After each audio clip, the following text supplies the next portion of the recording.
The rainbow. These homosexuals polluted that. That's their flag. Right now you see somebody wearing a rainbow shirt, automatically like, oh man, you know he a punk. I mean, you know he did. Automatically, it's just in your mind like, I know something funny about him if he wearing a rainbow shirt or got a rainbow flag. That's how we associate it now because they were taking what was so holy and polluted it. God said, this is a promise that I turn the faucet off of there so I won't kill y'all no more. All of y'all. This is what he said here. The rainbow, the bow in the sky. Go ahead. Verse 14. And it shall come to pass when I bring a cloud over the earth, that the bow shall be seen in the cloud. Yes, sir. And I will remember my covenant, which is between me and you, and every living creature of all flesh. And the water shall no more become a flood to destroy all flesh. God said, this is the only thing to keep me remembering. This rainbow. So I can turn this water off. Go ahead. And the bow shall be in the cloud, and I will look upon it, that I may remember the everlasting covenant between God and every living creature of all flesh that is upon the earth. I just want to make sure you understand. A person in the earth at this time, which was Noah, God looked down and seen his mind. He found grace in God's eyes. And Noah saved his whole family. And I mean, that big ups to a man, if you got a family, he want to make sure he saved his family. And first, and then help others. What better way to save your family by God? He's the only source.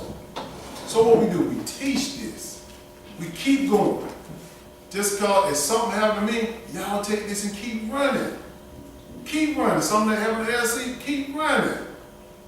We ain't wishing nothing bad on ourselves or anything like that, but it happens. But if I'm your only source, he's the only source, and you come here, you ain't gonna make it in this world. If I gotta make it, he gotta make it, you ain't gonna make it, I'm telling you. Because you got people out there that will influence you so much, it'll kill all your drive going to God. Let's go to Genesis chapter 21. Genesis chapter 21. Let me show y'all how God saved a woman because of her child. Not because of the woman, but her child. Genesis chapter 21.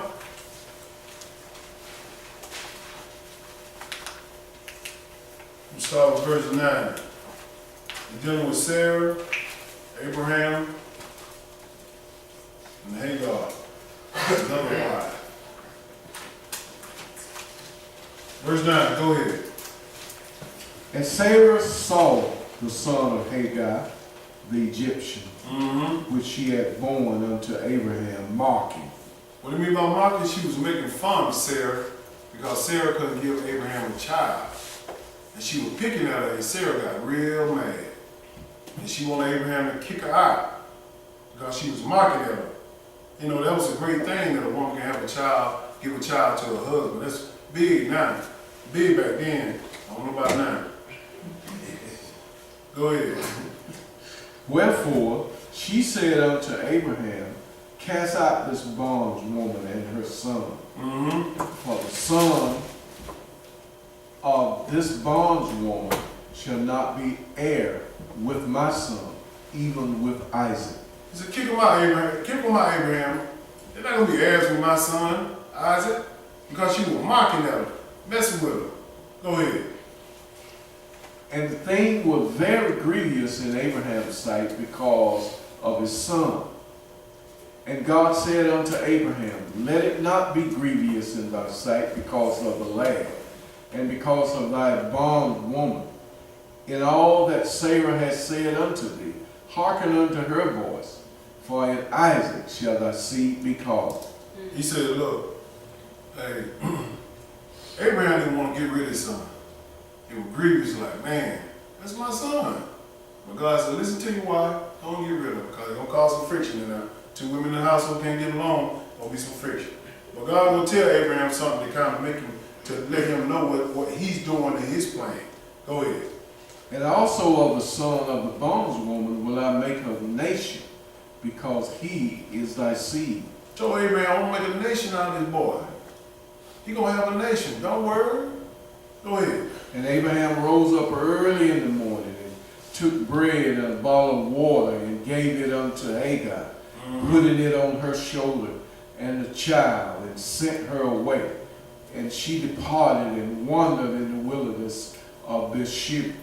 I wonder what was coming out of her mouth, boy. You kicking me out?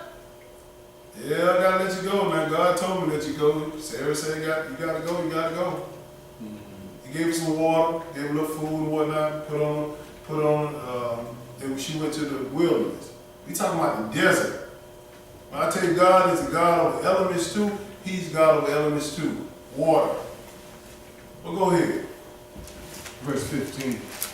And the water was spent in the bottle, and she cast the child under one of the scrubs. The water was gone. So she cast the child on one that's like a little tree or something like that. But listen how she did the child. Go ahead. And she went and set her down over against him a good way off, as it were a bow shot. For she said, let me not see the death of the child. And she sat over against him and lift up her voice and wept. She Abandoned the child. She sat him over there under some tree or whatnot as a bow shot. He's talking about a bow and arrow. You shoot a bow, you shoot it pretty far. Shoot it pretty far. She went over, she abandoned the child because she didn't want to see him die. I don't care what's going down with my children. If we ain't got no water, we gonna die together. Went and abandoned it. But listen, go ahead. What I'm saying, God saved this woman because of her child. Not because of her. Her child. In this bad weather, which is a drought with no water. Go ahead. And God heard the voice of the lad. God heard Hagar. He had heard the voice of the lad. Hagar already weeping before that. Talking. He heard the voice of the lad. Go ahead. And the angel of God called to Hagar out of heaven and said unto her, what aileth thee, Hagar? Fear not, for God has heard the voice of the lad where he is. Wait a minute now, she been hollering. Why you say I heard your voice? No, I heard the voice of the lad. Women, be careful. You know, any pair, be careful. You might be abandoning somebody great. I was looking up abandoning, how some famous people got adopted. I didn't know Steve Jobs was adopted. He created Apple. His lady, whoever had him to know who he was, what he had. Multi-billionaire, but got rid of it. Some other family named Jobs adopted him. You talking about who? Jamie Foxx was adopted. Faith Hill, one of the big time country singers, she was adopted. Don't let your kids go, you might have greatness. Suffer with them. Suffer with them. Now they get up with some age, want to go ahead and do what they want to do, let them go. But this was a lad, a child, and he was hollering. But she said, man, I can't suffer to see this boy right here. She left him hollering. Nah, we're going to die together. Period. Go ahead. Verse 18. Arise, lift up the lad, hold him in thine hand, for I will make him a great nation. Go get that boy, hold him in your hand. I'm going to make him a great nation. You don't know what you got. This boy will be a great nation. And believe me, he's a great nation right now. Crazy, He's crazy, but he's a great nation. All that oil and all that stuff. Go ahead, brother. Verse 19. And God opened her eyes, and she saw a well of water. And she went and filled the bottle with water and gave the lad drink. So God opened her eyes. In the desert, bad weather, drought, no water, no sight. He opened her eyes and said, look, there's a well over there. Not because of you, because you left the boy. He said because of the lad. That's Abraham's seed. Abraham, the father of nations. Go ahead. And God was with the lad, and he grew and dwelt in the wilderness and became an archer. He was with the lad. God was with him. Because he had some great things he was going to do with Ishmael and his seed. I just want to make sure in the time of bad weather, if you ain't got nothing to drink, you got nothing to eat, whatever, don't sell your kids out. Don't be so ashamed. Like, oh, okay, I'm going to give them up. You ain't giving nothing up. You're mine. You're mine. I got a responsibility to take care of it. And that's how you should look at it. And the reason why I did that, because I showed you in drought, ain't no water. That's right. You control it. God said, look, I control the water. Go over there in the desert and get that well. It's a well right there. I guarantee she's walking around all around looking for the well. And God just produced the well out of the middle of nowhere. He controls the weather. He controls the elements. Let's go to Zechariah chapter 14. Let's see a little drought.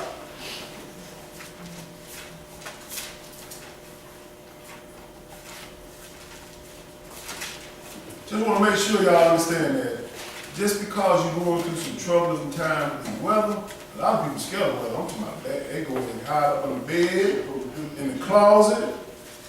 I mean, they get terrified. I got one client, if it rain outside, he hears some weather, he can be next. He said, all right, Jeff, I'll see you tomorrow. He would leave. I said, you next. You know I'm scared of that weather out there. He'll go straight home and get up on the bed. Zechariah chapter 14, in verse 9. It's all about obedience, y'all, when it comes around to this bad weather, because we got it all around us. It's everywhere. You got some of that weather in Lee County over there, flood water. Just a little bit. Verse 9, excuse me. Zechariah chapter 14, verse 9. Go ahead. And the Lord shall be king over all the earth. In that day shall there be one Lord, and his name one. This is the time when Lord Jesus Christ is going to be upon the earth for 1,000 years on David's throne. And the same thing is going on as it was before. It's obedience. And these people still trying to rebel. But listen to how God handled them through what He's going to do to them for not obeying the law. Verse 15. Jump down to 15. Go ahead. And so shall the plague of the horse, of the mule, of the camel, and of the ass, and of all the beasts that shall be in these tents, as this plague. God said, I'm going to send a plague. You know, plague is sickness. Go ahead. And it shall come to pass that every one that is left of all the nations which came against Jerusalem shall even go up from year to year to worship the King, the Lord of hosts, and to keep the Feast of Tabernacles. What? We still keeping the Feast of Tabernacle? Even in the 1,000-year millennium? Yes. And we still gonna have rebellious people, stiff-necked. Listen to what it say here. Go ahead. And it shall be that whosoever will not come up of all the families of the earth unto Jerusalem to worship the King, the Lord of hosts, even unto them shall be no rain. Even upon them shall be no rain. Who controls the rain? Jesus. He said, y'all ain't getting no rain because y'all breaking my law. Y'all ain't coming up. Y'all ain't coming up. A lot of times people don't understand that just because you follow what God telling you to do, you protect people around you. They don't even know it. Your neighbors. Because you see neighborhoods now in the hurricane I seen, just go through and wipe the whole neighborhood out. And your house still standing. I gotta give God praise for that. Ain't nothing happened in my house. That hurricane ain't here. Just a little vinyl siding, no, that's it. I put that back up. That's a blessing. I know where my source came from through in that bad weather. And look next door to me, probably about 50 feet from me, a big tree fell in my neighbor's house. I just got to put that on point, through bad weather. Because what? We come up for the Feast of Tabernacle already. We make sure we keep it. But he said no rain for these people. Go ahead. And it shall be that whoso will not come up of all the families of the earth unto Jerusalem to worship the King, the Lord of hosts, even upon them shall be no rain against them. Yeah. And if the family of Egypt go not up, and come not, that have no rain, that shall be the plague, wherewith the Lord will smite the heathen that come not up to keep the Feast of Tabernacles. The plague come upon you. So they're going to smite with what? Just something simple. He used it for good, which he used good for Hagar and her up in the land. He got him some water. That's water. He used it for evil too now. When Noah, in his generation, how he got all those people destroyed, but 8 people. Now, in this generation right here, the 1,000-year millennium, he using it to correct these people now for not coming up for the Feast of Tabernacle. We talking about the weather right now. And this is what he did. Go ahead. This shall be the punishment of Egypt. The what? The punishment of Egypt. Punishment. That's why I read to y'all in Job. He used it for correction. Because they didn't come up. Oh, no rain. No rain. Go ahead. And the punishment of all nations that come not up to keep the Feast of Tabernacles. And we are getting dearly punished now, in this world now. All because this world now, it's very little truth in this world. That's why we have all these natural disasters. Excuse me, God disasters. Let's look at another one. Let's go to Psalms 18. Let's see another way God controls the weather and the elements.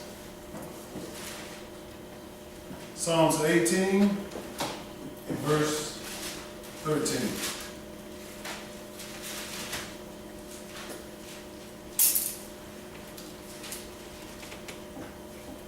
So when they come with this mother nature, when they come with this man stuff, like man, I gotta know some of this. God controls the weather, man. Control it all. Psalms 18 verse 13. Let's look at another. Go ahead. The Lord also thundereth in the heavens. Yes, sir. And the highest gave his voice. Hailstones and coals of fire. So when the Lord called out from his voice, hailstones will come.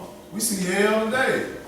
The little block of ice that we're talking about, hailstone. And also fire. That's the meteors that hit the earth. You ever have meteor showers? Go ahead. Yea, he sent out his arrows and scattered them. And he shot out lightning and disfitted them. Discomfited them. He shot out what? His lightning. So you want to know why people get struck, a house gets struck? God shoot lightning out the sky and say, look, I'm going to take care of that business. Let me show you an example of that. Let's go to 2 Samuel chapter 6 and verse 1. So when you see all this stuff happen, you know God did it. Not Mother Nature, not man. God. 2 Samuel chapter 6 and verse 1. Just want to make sure y'all equipped with this so people can't fool you.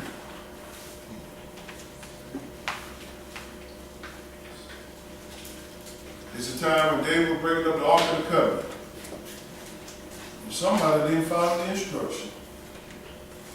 2 Samuel chapter 6 and verse 1. Go ahead.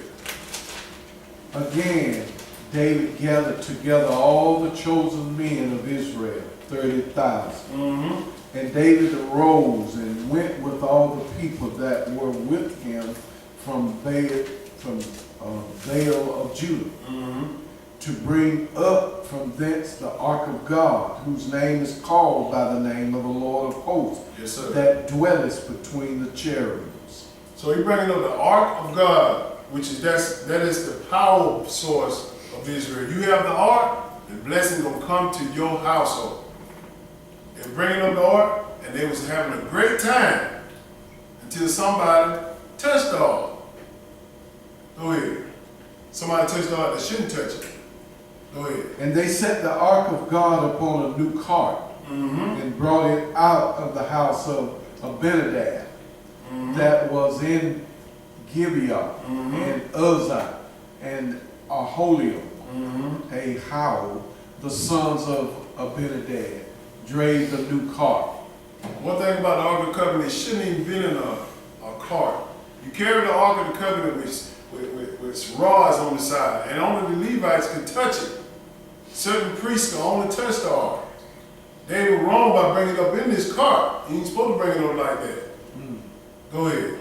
And they brought it out of the house of Abinadab, which was at Gibeah, accompanying the ark of God. And Ahau went before the ark. Yes, sir. And David and all the house of Israel played before the Lord on all manner of instruments made of fir wood, even on harps and on psalteries, and on timbrels, and on cornets, and on cymbals. You know how Israel, we gotta have some music. Especially when we know we're doing something right. Music, shaking up and shaking it down, getting it in, having a good time, because we had the Ark of the Covenant. God is with us. You got to have instructions. Just like we come to the feast, we don't come to the feast and dance like the world say dance or talk like the world talking. We do it respectful. And when they brought the Ark of the Covenant up, they supposed to be had their minds on, okay, nobody touching this Ark but the Levites. But one person thought he was doing a noble thing, but he did wrong. Go ahead. And when they came to Nachor's threshing floor, Uzziah put forth his hand to take the ark of God and took hold of it, for the oxen shook it. So when it was on this cart, Uzzah, the ark shook and about to fall. And look what happened now. God controlling it. He spits out bolts of lightning now. Go ahead. And the angel of the Lord was kindled against Uzziah, and God smote him there for his error. And there he died by the ark of God. God shot that lightning down and killed him right there. Just because what? He should have been touching that ark. People say, oh, that's a bad God. I don't want to serve the God of the Old Testament. I got a quick note to you. It's the God of the New Testament too. Same God. He's the same yesterday, today, and forevermore.